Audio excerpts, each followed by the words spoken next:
Bom, doutor Augusto, eu quero falar um pouco mais da saúde mental corporativa hoje. Depois do Covid, parece que as pessoas ficaram um pouquinho piores do que estava antes. Eu ouvia o senhor falar sobre o grau de ansiedade no mundo, a epidemia de ansiedade no mundo, só que isso foi antes do Covid.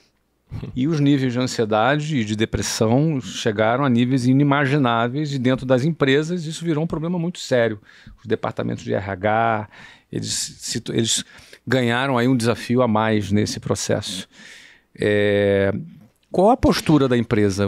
Seja um pequeno empresário ou um grande empresário, que postura a empresa o senhor considera que tem como responsabilidade no tratamento da saúde mental dos seus funcionários? Bom, em primeiro lugar, fico muito feliz porque você é uma mente brilhante e tem impactado o Brasil. Parabéns por ser um modelo de empreendedor e também de pensador através da sua literatura. As empresas, Flávio, de um modo geral, estão doentes, assim como as escolas do mundo todo. Estão doentes, formando pessoas doentes para uma sociedade doente. O que existia antes da pandemia foi turbinado na pandemia, porque quando você se enclausura, você tem que aprender a conversar com seus fantasmas para domesticá-los. Por exemplo, sofrer por antecipação, ou ruminar mágoas, perdas e frustrações, ou elevar o tom de voz, ou cobrar demais dos outros. Se nós não aprendermos a domesticar esses fantasmas mentais, eles se agigantam, eles vampirizam, não apenas a nós, mas as pessoas que estão ao seu redor. E, de um modo geral, os executivos estão doentes, porque a sobrecarga é muito grande, os desafios na pandemia foram enormes, as pessoas retornam agora mais ansiosas, mais entediadas, as crianças nas escolas, no começo do retorno, eles ficaram super felizes, animados, de repente a mente estava hiperacelerada, porque uma criança de 7 anos de idade tem mais informações que o imperador romano, Tino Aldio Roma, e isso gera uma hiperaceleração de pensamentos que gera uma dificuldade enorme de trabalhar perdas e frustrações, gera perda de foco e médicos no mundo todo prescrevendo drogas da obediência, sendo que as crianças, na sua grande maioria, não são hiperativas ou têm transtorno de déficit de atenção. Então, erro de diagnóstico no mundo todo, nos Estados Unidos, na Europa, enfim, na Ásia. E é necessário agora que os executivos aprendam a gestão da emoção. E tem algumas ferramentas muito importantes. Por exemplo, duvidar de tudo aquilo que nos controla, porque tudo que nós cremos nos controla. Criticar cada ideia perturbadora no exato momento, como eu disse, que elas aparecem. E determinar estrategicamente, não pedir, mas determinar, ter autoridade. O nosso eu não pode ser um mendigo, ele não pode ser um pedinte, ele tem que determinar, gerir a emoção, determinar não ser escravo de pensamentos angustiantes ou de sentimento de culpa, sentimento de incapacidade ou até da nossa impulsividade, reagir pelo fenômeno bateu, levou. Nós temos que atuar como líderes de nós mesmos, como diretores do script, como pilotos da aeronave mental. E um executivo, se ele cuida da sua mente, então ele pode brilhar no teatro da empresa. Caso contrário, a única empresa que não pode falar que a sua mente vai sofrer, não apenas por sofrer por antecipação, mas por ter dores de cabeça, dores musculares, baixo limiar para suportar frustrações, déficit de concentração, déficit de memória, que é muito comum hoje em dia, as pessoas estão super esquecidas, e isso é uma defesa do cérebro para impedir que nós pensamos muito e esgotemos o cérebro. E, infelizmente, também há algo grave que está ocorrendo, que é o transtorno de sono. E o sono é o motor da vida. Se as pessoas podem brigar com o mundo e suportar, mas se brigar com a cama, vai perder. Porque se não dorme bem 1, 2, 3, 4 dias, vai aparecer os sintomas psicossomáticos, que são gritos de alerta de bilhões de células, dores de cabeça, dores musculares, nó na garganta, taquicardia, extracístolos, problemas gastrointestinais. Esse grito de alerta é uma súplica do corpo pedindo, mude seu estilo de vida. Mas, infelizmente, Flávio, as pessoas não ouvem a voz do seu corpo. Deixa eu aproveitar uma carona rapidinho aqui, claro. Tiago. A resposta sobre as empresas foi ampla e profunda, mas no meio do seu comentário, eu queria aproveitar e falar muito sobre isso, porque eu já, na minha superficialidade de leigo, já observei e até já fiz comentários sobre isso. Sobre a epidemia de diagnósticos de déficit de atenção por hiperatividade no Brasil. O Brasil é o segundo maior consumidor. Pode falar o nome aqui do remédio? Pode. Pode, né? Pode. Segundo maior consumidor de Ritalina e seus derivados, né? E seus... Tem um outro aí mais famoso, Venvance, não é? E Luciana, que você conhece muito bem, doutor Augusto, ela se formou em Mental Health nos Estados Unidos e acabou atendendo algumas famílias, muitas delas adultos com dependência química do Venvance.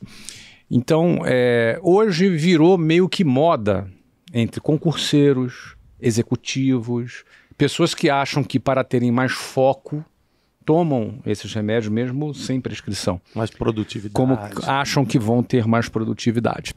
Então eu queria dividir minha pergunta em duas partes.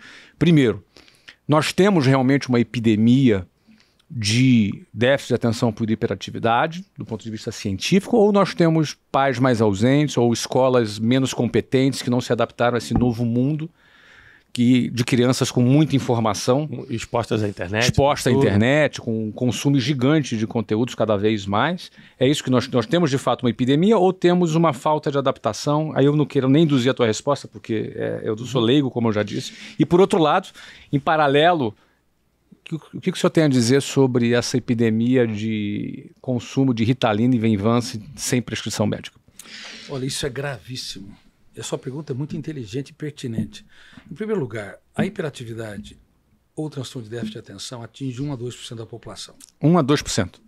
Tem que ter fundo genético. Tem que ter um pai, uma mãe, ou um avô, uma avó, numa linha genética, que fazem 1000 coisas ao mesmo tempo, que são mais agitados, enfim, tem um nível de ansiedade. Ou seja, não é comportamento simplesmente. Não, é genético. É genético. Tem que ter o fundo metabólico da hiperatividade. É porque tem gente que é distraída e fala, eu tenho déficit de atenção. Não, é até meio chique, ficou meio chique esse negócio.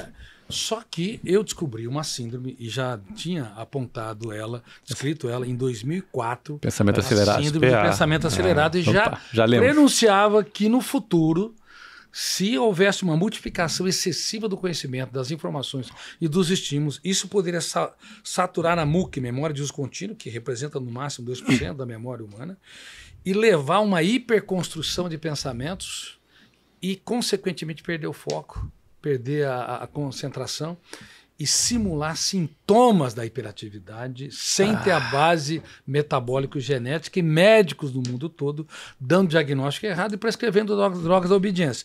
E essas drogas agora ganham uma popularidade enorme e, infelizmente,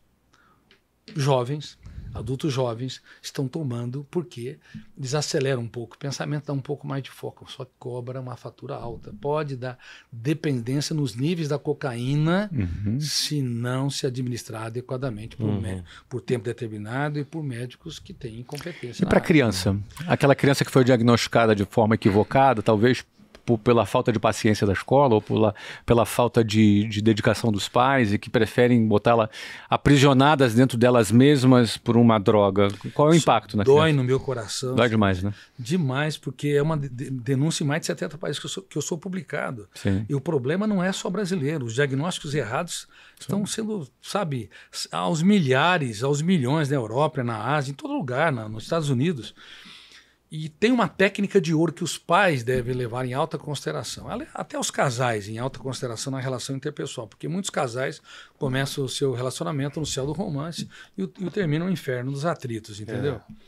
Bom, chama a técnica da teatralização da emoção. Como nós multiplicamos assustadoramente o número de informações? No passado, séculos passados, a cada 200 anos, dobrava o número de informação.